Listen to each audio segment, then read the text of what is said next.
Hello, and welcome to my video presentation on the Civil Rights Movement. Let's dive right in. The Civil Rights Movement was characterized by the drive to end segregation. Segregation was a set of laws and feelings which stated that people of different skin colors should be separated. Segregation insisted on African Americans using different drinking fountains, bathrooms, housing, and schools than white Americans. Segregation was a result of slavery. Once the North won the Civil War, the South had to free all their slaves, but that did not change their minds on the matter of slavery. To substitute, they invented the before-mentioned segregation. Some African Americans disregarded segregation as unjust and purposefully broke segregation's ridiculous rules. In order to enforce segregation, when the law did not do it for them, some Southerners re-established the Ku Klux Klan, a terrorist group bent on lynching all African Americans who would stand up for their rights. This group was made up largely of Protestants and often held rallies at night involving burnings. One example of the extreme evil of segregation is the murder of poor Till. Till was an African American teenager staying with his great-uncle Mose for the summer. He was from the North and unaccustomed to the South's strange segregation laws. One day, he was showing some Southern African Americans a picture of his white girlfriend from the North. Aghast, the friends jokingly commented that Till would probably like to flirt with that white girl in a nearby drugstore. Not understanding the danger, Till strolled right into the store and called the attractive woman baby. Not long after, Mose received a knock at his door. Two men were there. One of them carried a pistol. Both were white. They demanded to know if a young boy lived there, and proceeded to describe Till. Seeing Till, they took Till in their car, and Till obliviously came along. They questioned him, and Till did not deny the incident. The two men were Roy Bryant and J.W. Milam. The girl Till had flirted with was Bryant's wife. Parking the car near a stream, the two white men mutilated and murdered Till. Later, they were put on trial for the murder. Mose identified them as Till's kidnappers. However, they were declared innocent according to the defense's argument that the body was so mutilated that it could not be identified as Till's body. This is an example of the horrid evils of segregation. Some worked diligently to end this segregation and lynching. The NAACP spoke out against it fiercely for many decades. World War II veterans, too, on their return home from fighting, felt that they should receive equal rights in a country they nearly died defending. Even Supreme Court came out against segregation when, in the famous court case Brown versus the Board of Education, they ruled that segregation in schools was unconstitutional. This gave African Americans hope as they had never experienced it before. It gave them the strength to fight for their rights. The civil rights movement really took off with the Montgomery bus boycott. The boycott started by an incident that happened involving one Rosa Parks. The law of the times was that if a white citizen came aboard a bus and all the front seats were taken, African Americans must surrender their aisle seats or any seat to a new white passenger. Rosa Parks was asked to move on one such occasion. She refused and was arrested. Bailed for $100, the African American community was furious. Banding together, they began an organized boycott of all public buses. At first, only 2/3 of African Americans were involved. Yet, as time went on, all African Americans in Montgomery banded together, and not a single African American was found on a bus anywhere. Even some white women volunteered to help drive the African American women places. At first, the government ignored the boycott. As the months passed, they started to get antsy. Finally, they decided they had to do something about it. The Ku Klux Klan began to try to act against the boycott. The African Americans did not back down. Public white speakers began to speak out on behalf of segregation. Still, the boycott did not stop. The government looked to find the boycott's leader. At last, they found that the boycott had asked a young minister named Reverend Martin Luther King Jr. to lead the boycott. He had accepted.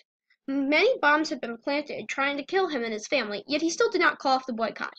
The government arrested Martin Luther King Jr. for leading the boycott and many other of its leaders. This had unexpected consequences, for now the national media for the first time found Martin Luther King Jr. He was arrested, and this arrest raised publicity for the boycott. Finally, after 11 months of boycott, the Supreme Court acted, and in 1954 they made bus segregation illegal. Rejoicing, the boycott and bus segregation ended. There were other battles still to win in the War of Segregation. One major battle was over the schools.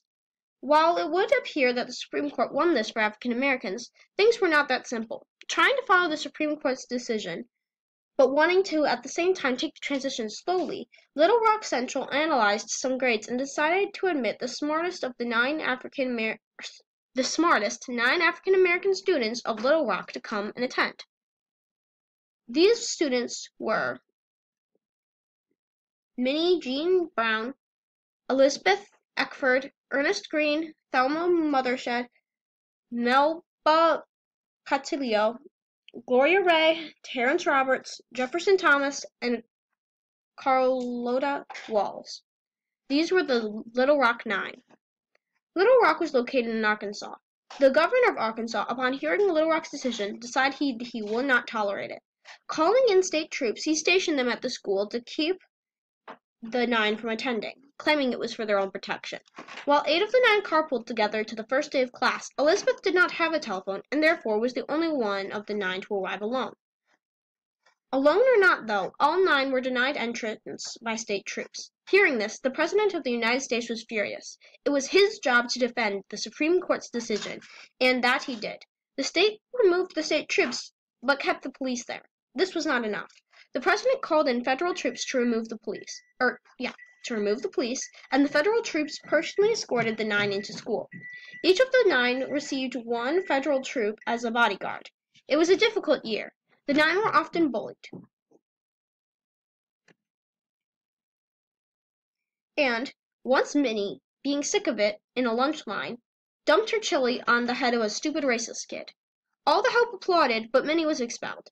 The year was long and difficult because of situations like these, but at the end of it, African-American Ernest Green graduated with all the white students. Everyone wondered if the other 7 would attend next year. However, they did not have to wonder, for the governor closed all high schools in Arkansas that very year to avoid that very question, and to stand up against the President and Supreme Court's actions during the previous year. Arkansas was not the only state with an incredibly stubborn governor. In Mississippi, an African-American man named James Meredith wanted to attend the University of Miss. Although he won the right to do so in court, the governor of Mississippi himself personally went to the university to keep Meredith from registering.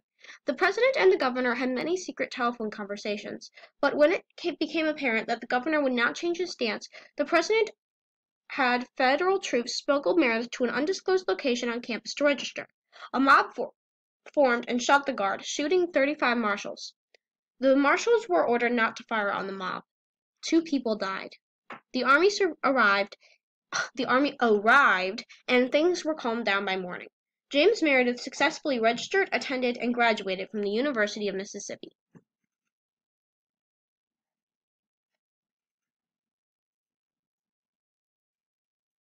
This is one of the tragic cases of how racism has held many people back in time, but we hope that things will get better as we all progress as a society.